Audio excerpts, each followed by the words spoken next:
You fully maxed out your KV-1 and slowly earning enough experience to unlock another tank. But which one to choose? Fast and punchy KV-1S? Heavily armored T-150? Or a KV-2 for reasons? I am Neil and here is my advice.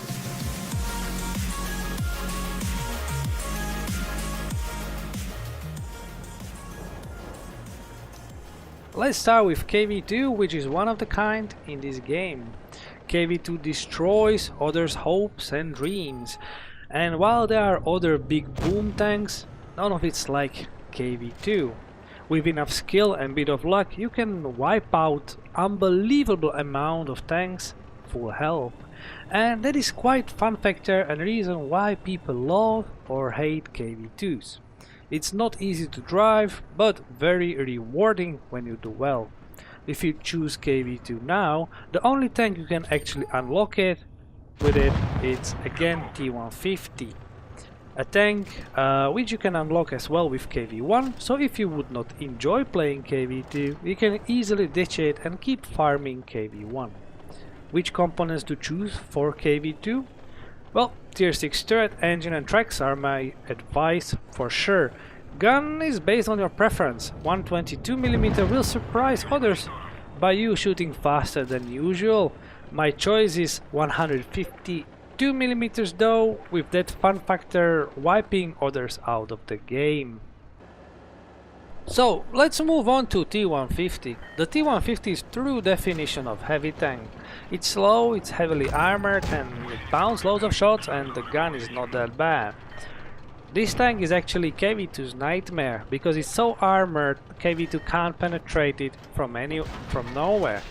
So if you'll try to shoot T-150, it'll do about 200 to 300 damage per shot, which doesn't sound so bad, but KV-2 have awful reload, so T-150 will eat that KV-2 for breakfast.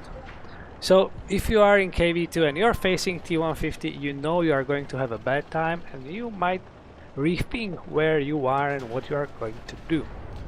So while proper heavy tanks are great in peak booms and tight places, they don't like fast tanks on open fields. T-150 is very easy to circle to death, and as such you should avoid such wide areas. When we look a bit further in Tech Tree, T-150 unlocks KV-3, which basically amplifies the purity of heavy tanking. KV-4 is actually one of the most heavy tank in the game with its 106 tons, but it's easy to spoil its commander's hedge. ST1 as a tier 9 continues with what T-150 started and perfectly aligns with heavy tank definition. Slow, unbelievably well armored and decent gun. The end of the grind you'll find IS-4, and IS-4 is in my opinion the best heavy tank in tier 10. Will you enjoy playing T-150 and its succeeders? I'd say if you like a bounce shot, if you like to trade shots and feel quite mighty, then yeah, I think you'll do. All the tanks in the line are the one I enjoy playing and they'll feel like a proper, and I mean proper, heavy tanks. Which components to pick for T-150? That's very straightforward. All the top, all the best. 107mm cannon, tier 6 turret and tracks and tier 7 engine. The last one in the list is KV-1S, and KV-1S is basically improved version of KV-1, but not really in a heavy word meaning. KV-1S and its succeeders are not heavy tanks by its definition. They are heavy tanks because they are heavy from weight point of view. KV-1S is faster, punchier and surprisingly with worse armor.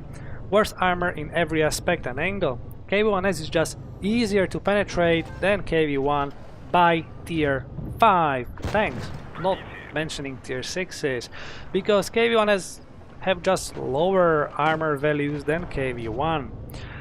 And that's the reason why we call KV-1S as heavium. It is still heavy, but it shares some traits with medium tanks. So, lower armor, higher speed.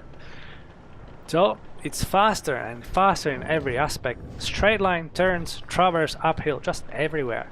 The best thing about it is have great mobility for a heavy tank and great gun. It used to be big boom gun on a tier 6. But it's not anymore, as we have KV-2 in the game, but it is still very punchy with 400 average alpha damage. So you can go with 85mm gun, which have higher DPM and about 40% worse penetration, and you should be kind of alright. But that's not something that makes KV-1 special. It's 122mm, which makes it special. KV-1S though feels like man in the middle, and it's in the middle between KV-2 and some other standard heavies, and with a bit of medium touch. Interesting combination which I really enjoy to play. But what about the Tech Tree and KV-1 succeeders? Well, KV-1S unlocks KV-13, the true mix of medium with heavy, and I'm saying medium with heavy, not heavy with medium, for a reason, and it's very rare tank to be played. KV-13 allows you to unlock the medium line, which might be handy if you haven't started the medium line already. If you would still go and play T-34 and T-34-85, you would do better, I'd say. You'll get more familiar with the playstyle and keep KV-13 more likely niche tank. The main tech tree is IS line though, and I quite enjoyed unlocking it quite time ago, I'd say like 3 years. All the tanks apart IS-7, which sits at the end of the line, basically amplify the heavium playstyle and feel. IS is just hell of a tank when you will have to choose again between 100 and 122mm gun, and you know my preference, and 122 is a love. Then an icon, tier 8 IS-3 will introduce you to the pike frontal armor, and I advise you to check my IS-3 review where I spend more time with it. The tier 9 IS-8 is more medium than heavy, while it is still fast with basically same alpha damage, just better gun handling and rate of fire. Its armor feels like paper, so you don't want to get hit, but you have the mobility to avoid getting hit. The tech tree ends in IS-7, the heavy with the most trollish armor in tier 10. It used to be more powerful, but it's still not one you should ignore. I'd say in comparison to the IS-4 it is faster but less armor. So, conclusion, which one to pick? I'd go for all of them, if you can do so. KV-2 for its fun factor and destroying, as already mentioned, hopes and dreams. T150 for experiencing the true heavy tank line, and KV-1S for its crossbreed with mediums and still being feared for its gun in the battlefield. But if you have to choose only one at the beginning, I would go for KV-1S. Its tech tree feels quite forgiving to players and lets you do mistakes here and there without significant punishment. So, that's it for today. Thank you very much for watching this video. If you enjoyed it, please give it a thumbs up, click subscribe and that notify button, and I hope I'll see you again. In the meantime, have a great day.